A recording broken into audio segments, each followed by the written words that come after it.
another session of Technology by Performix. I'm Ken Umansky, your host, and today we'll explore more of the world of technology. My guest today is Jonathan Mast, founder of Whitebeard Strategies. Jonathan focuses on helping businesses and their teams leverage AI to save time, increase profits, and deliver more value to their audiences. His philosophy emphasizes AI as a tool that amplifies skill and experience rather than replacing human creativity and judgment.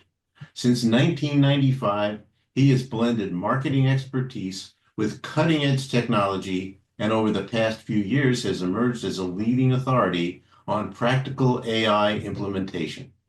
Welcome, Jonathan, and thanks for joining me today. I'm really interested in hearing your perspective on AI, given the number of people you talk with on a regular basis. Well, thank you for having me, Ken. I'm excited to be here, excited to chat about AI and see how we can add some value to you and your audience. Terrific. Well, let's get started with that in mind. The first question is, you've helped thousands of entrepreneurs master AI. What's one practical way a business owner can start using AI today to save time or increase profits?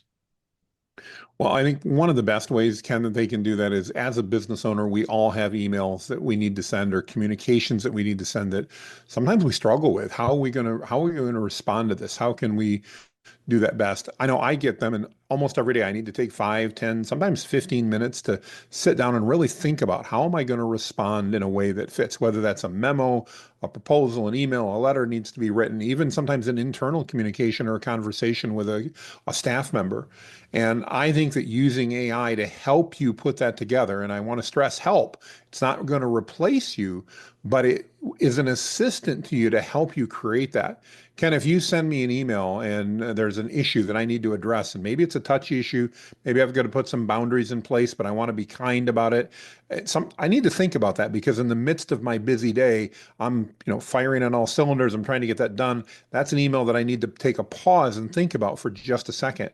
I can now take that email, give it to ChatGPT or Claude or Gemini or any AI model and basically say, here's the email I got from Ken. Here's what I want to say in rough terms. Please write me a great email. And it will go ahead and do so. And now I just get to edit it. And that it's like having a personal assistant that basically read the email, responded to it, and says, hey, Jonathan, here's what I think you should respond to Ken. Just take a quick look before you press the send button. And that can save in and of itself time every single day. And we are just scratching the surface with that one. Absolutely. Absolutely. Well, what's interesting in your bio, you really reiterated it that AI, people think that AI, a lot of people still think that AI is going to replace people and cost them jobs. I'm really glad to hear that your perspective is that it's going to enhance people's ability to do their job rather than to replace them. Talk a little bit about that.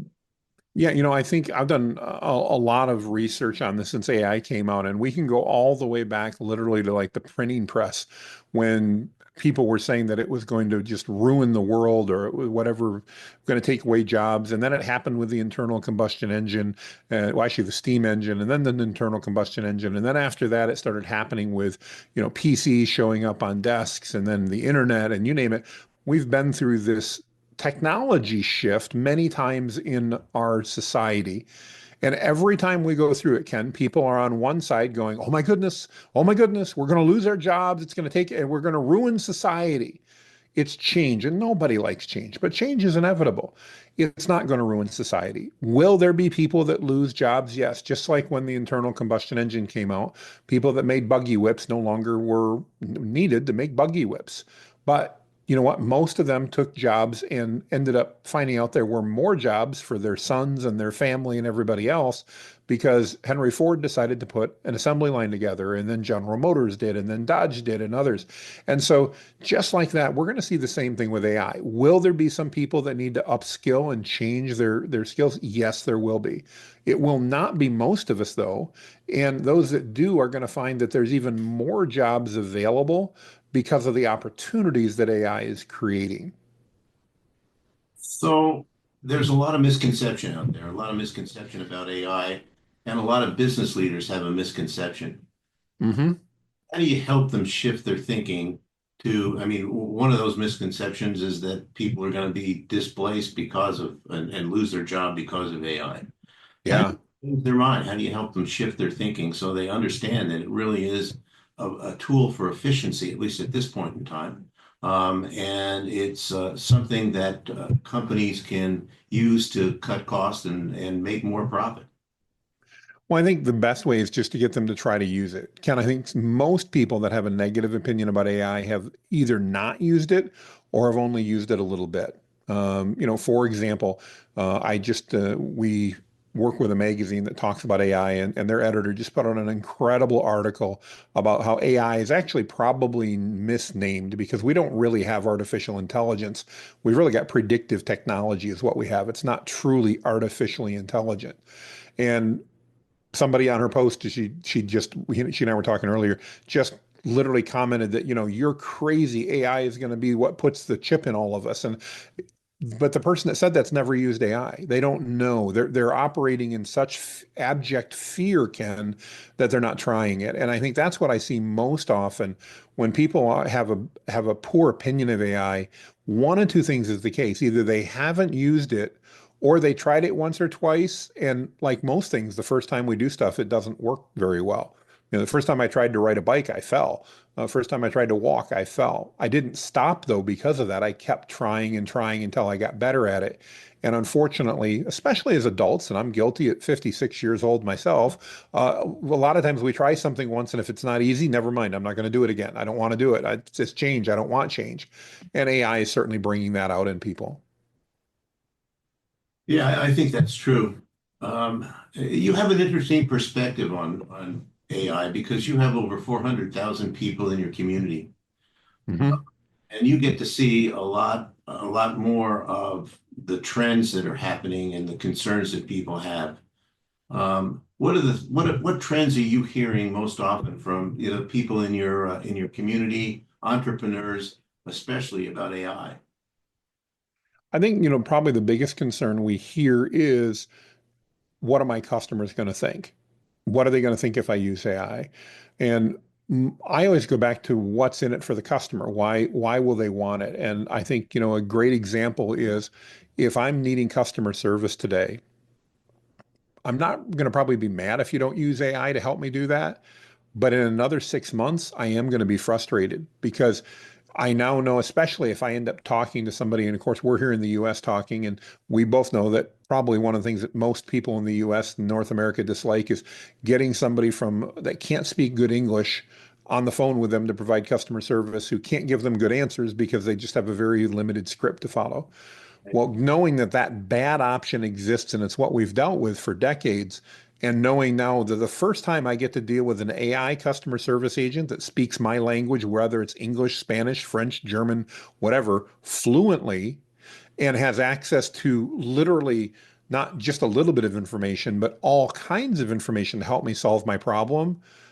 The next time I have to talk to that person that doesn't sound in a manner that I can do and isn't getting me the answer, I'm going to become frustrated. And so, as a business owner, I think the big issue is what your customers are expecting and are going to expect. And that means if they're going to be expecting you to do that in the next few months, you need to get started today so you're ready for that when they start having that expectation. And I think we're going to see that as a very quick shift. In the past, things took years to happen and those trends took years. I think we're literally going to be talking months in many cases, Ken, where the majority of the population is going to have an incredible experience working with an AI agent, and they're going to go, I want that everywhere. And Yeah. then if your business doesn't have that, they're going to become frustrated going, do you not care? Why are you not doing this for us? Talk a little bit about AI agents. I think people consider AI to be, ChatGPT and help them do things more easily and, take a lot of guesswork out of some of the rote work that they do. But what do you see as the future of AI agents and how do you think they're going to help employees and workers do their job more efficiently? Well, I definitely think that your core tools like ChatGPT, Gemini, and Claude are going to continue to be very prominent, and they're going to be tools that we get to literally carry around with us on our computers, our tablets, our phones, wherever we're at. And they're going to help us out in almost real time with what's happening. The agents are exciting because agents combine that AI capability with two other things. One is logic, and then the second is automation. So now I'm able to give that AI model not just a task like write me a new email, but I'm able to give it the task to say, here's my email inbox. I want you to monitor to my email inbox. I want you to read the emails that come in. I want you to use the knowledge that you've had to craft responses for me. And I want you to provide them to me so that I can approve them and have you send them out.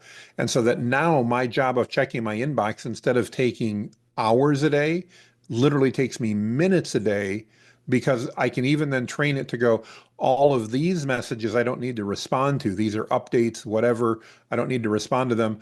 But imagine, for example, that when updates came through, if it could automatically add things to my task list for me out of email, could automatically add appointments that I knew I wanted to accept, because of course, if Ken calls me, I want to make sure that I'm taking that meeting. So I can train it that if Ken wants an appointment and it's open in my calendar, accept that appointment. All kinds of things like that can happen. And then we can have what we call an agent, an AI agent that's basically working for us, handling specific parts of our business, in this case, email as an example, to really manage all of that for us and using the rules that we've set in place, but not requiring us to go through the drudgery of sorting all that and figuring all that out. Yeah, my limited experience or understanding of AI agents is they're being applied to almost any repetitive task that a human being Correct. can do, as well as provide logic to it so they can think about how to fulfill a task, not just rotely fulfill it. Exactly. I think stay tuned on that one, right? hmm Yeah. I think we're going to continue to see a lot of that happening over the next year, as it's natural that we can identify those repetitive tasks that need to happen that really don't require a tremendous amount of insight. They just require training and repetition. And in a way, a computer is best suited for that, because a computer doesn't get bored. It doesn't decide it wants to take a sick day. It doesn't need a holiday. It can literally be there and process and process and process and not be at all frustrated about it. And when that can provide better value to our client, which it can in many cases, not all, then I think that's a great solution to use. But again, it doesn't fit everywhere. There's a lot of things I don't automate because I still think that personal touch is Right. important. And I encourage business owners, don't automate just for the sake of automating. Automate those areas that are going to add value to your team and to your clients, not just to you. Yeah, I think you're exactly right. Jonathan, can you walk us through a specific project that you're working on or that you've worked on in the past where an entrepreneur has implemented your AI strategies and saw a measurable ROI? Yeah, so ironically, this one's going to revolve around the job losses that we just talked about. So, working with an agency that was a copywriting agency and helping them incorporate tools, they found that AI was really hurting their business. It was causing them to lose business because business owners were using AI to write a lot of that copy. And so I sat down with that business owner and he said, what am I going to do? My business is literally dropping by double percentage points every month because of this. So what we did instead is because I truly believe that AI amplifies skill and experience, and this gentleman has over 40 years of copywriting experience, writing Super Bowl ads and other things like that. We took and codified his experience and his knowledge into an AI-based tool that now he's selling to those same people that want to stop working with him, because they can now get all of that knowledge and that training in a tool that's still generating revenue. Right. Now, is it as much revenue? No, it's not as much, but he also doesn't need a staff of 60 people to support that. And so he's still able to maintain a living and have a business that's still viable, even in the shake of something that, is going to cause a problem. And what I like about that story is someone who AI really absolutely destroyed their business is embracing AI because it's allowing them to build another business, amplifying that skill and experience, and ultimately providing more value to their customers. Their customers are now happier than they were before. They're getting better value. They're spending less money per customer, but my client's also spending much less money delivering that. He doesn't need that massive team anymore. Yeah, I see in a lot of businesses like marketing and advertising, a great application for AI agents. Yes. Not only can they write the copy, but help write the copy, but they can also optimize it for SEO. They can also tell you how many words it needs to be in order to get on the front page of Google. All of that could be done automatically with a lot less effort and labor. So agencies can make a lot more, will cut costs. Let me put it that way, because they can do a project like that in less time.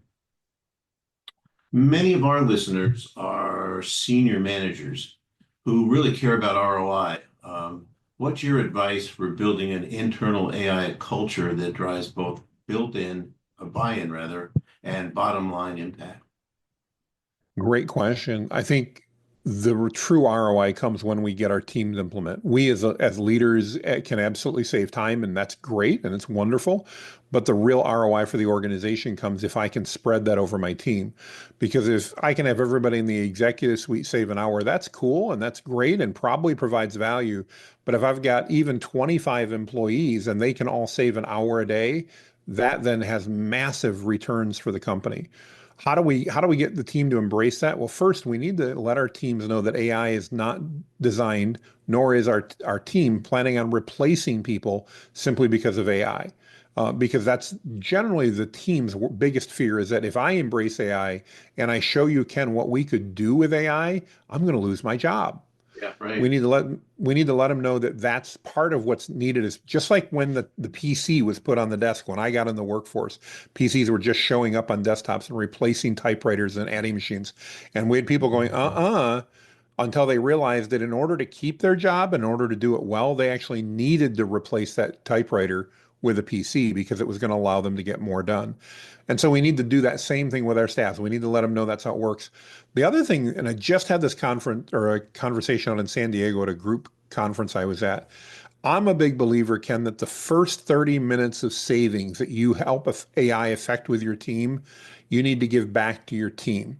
Now, that doesn't mean more time to go hang out at the water cooler, but what it does mean is you let them determine how they want to use that savings. They don't get more work, they don't get more stuff to do. You're not going to pile more on them.